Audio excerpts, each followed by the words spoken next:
Et en ce lundi, la une de l'actualité mondiale, nationale et régionale, c'est aussi cette terrible série d'attentats vendredi soir à Paris. Pour rappel, plusieurs endroits ont donc été visés par des commandos kamikazes.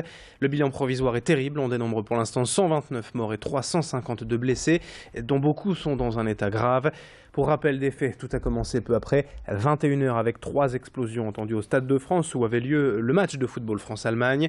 Dans le même temps, ou presque, dans le centre de Paris, 2 autres équipes commandos s'en sont pris aux clients de bars et de restaurants installés en terrasse, ainsi qu'à la salle de spectacle Le Bataclan où avait lieu un concert de rock.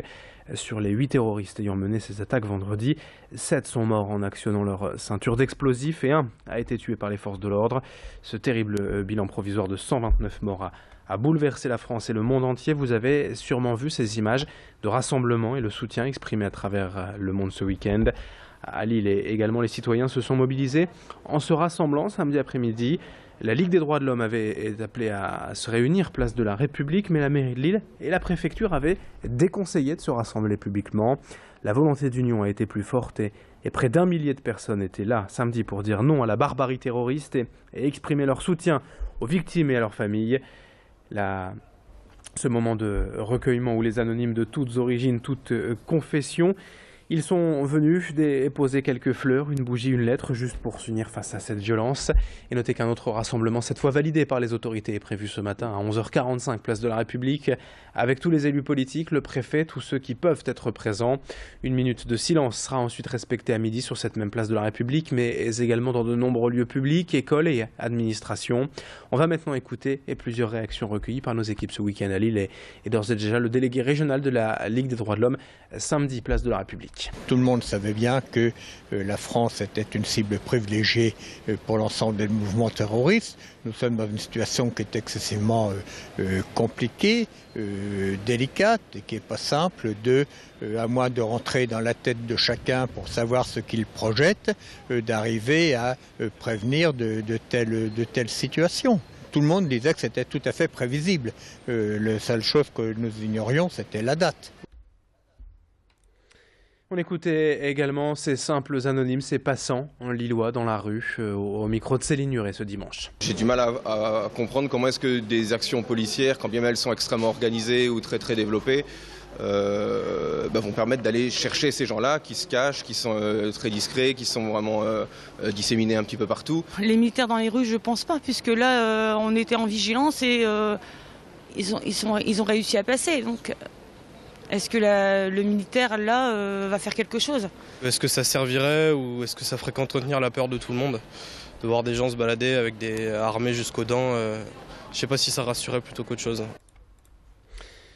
Et sachez que ce rassemblement samedi après-midi à Lille, place de la République, a bien failli dégénérer avec l'arrivée d'un petit groupe de manifestants du mouvement d'extrême droite Génération Identitaire.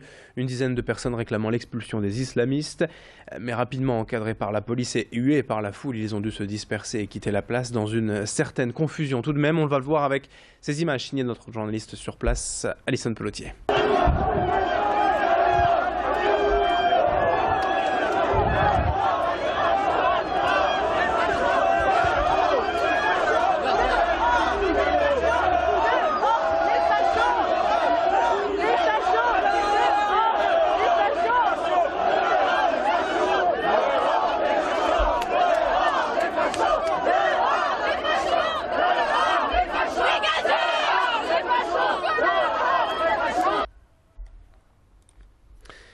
Alors après ces attaques vendredi soir à Paris, le président de la République François Hollande a donc décrété un deuil national de 3 jours et l'état d'urgence dans le pays, une mesure qui pourrait d'ailleurs être prolongée de 3 mois cet après-midi par le Parlement exceptionnellement convoqué.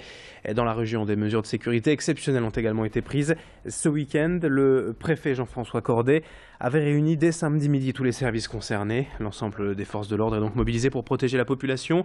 Les contrôles fixes et aléatoires sont renforcés sur l'ensemble des 330 km de frontières du département. La sécurité publique, les unités autoroutières CRS et la gendarmerie nationale sont réquisitionnées. Le préfet a également annoncé le renforcement des mesures Vigipirate dans les sites sensibles. Tous les voyages ou ou visites scolaires sont annulées jusqu'à nouvel ordre. Enfin, sachez qu'un numéro d'appel grand public a été activé en préfecture afin de répondre aux interrogations des élus et des particuliers. C'est le 03 20 30 58 00. On écoute le préfet Jean-François Cordet samedi après-midi au micro d'Alison Pelletier. Les gendarmes sont appelés à travailler sur les frontières, mais ils ne travaillent aussi sur l'intérieur, donc ils sont là présents au quotidien. C'est la même chose pour la sécurité publique et c'est la même chose pour les CRS. Donc quand vous regardez, vous connaissez les effectifs sur le département, ce sont plusieurs milliers d'agents publics qui sont aujourd'hui utilisés à ces fonctions. On veut dire c'est environ 7000 personnes qui sont aujourd'hui chargées de la sécurité sur le département du Nord. Aujourd'hui, sachez que l'ensemble de ces fonctionnaires sont mobilisés dans le combat que nous menons. Et puis on termine cette édition spéciale avec ces quelques images des drapeaux en berne, un peu partout dans l'agglomération ce week-end. À Lille, la préfecture, la mairie, tous les bâtiments publics ont descendu leurs drapeaux en les nouant d'un ruban noir en signe de deuil. C'est le cas également de toutes les mairies et administrations dans la région. Je vous rappelle également ce rassemblement citoyen ce matin à 11h45, place de la République. Une minute de silence sera ensuite respectée à midi. Nous y serons en direct sur Grand Lille TV avec nos équipes mobilisées. Fin de cette édition spéciale. Dans un instant, les prévisions météo de ce lundi matin et l'infotrafic en temps réel. A tout de suite.